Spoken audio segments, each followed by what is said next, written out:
मी आलिया फातेमा वर्ग 4ची विद्यार्थिनी. मी अंजुमन semi English Urdu प्राथमिक शाळा गांधीबाग नागपूरमध्ये शिकते. मी आज आपल्यासमोर प्रजासत्ताक दिनी माझे मत मांडणार आहे. माननीय अध्यक्ष महोदय, वंदनीय गुरुजनगण तसेच माझ्या प्रिय मित्रांनो, आज 26 जानेवारी हा दिवस प्रजासत्ताक दिन म्हणून आपण साजरा करीत आहोत. हा दिवस प्रत्येक भारतीयासाठी आनंद, उत्साहाच्या, सन्मानाचा आणि अभिमानाचा दिवस आहे.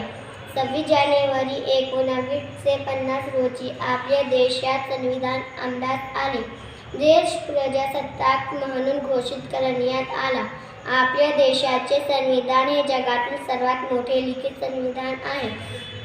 या संविधानामुळे प्रत्येक भारतीयास समान हक्क अधिकार मिळालेले आहेत.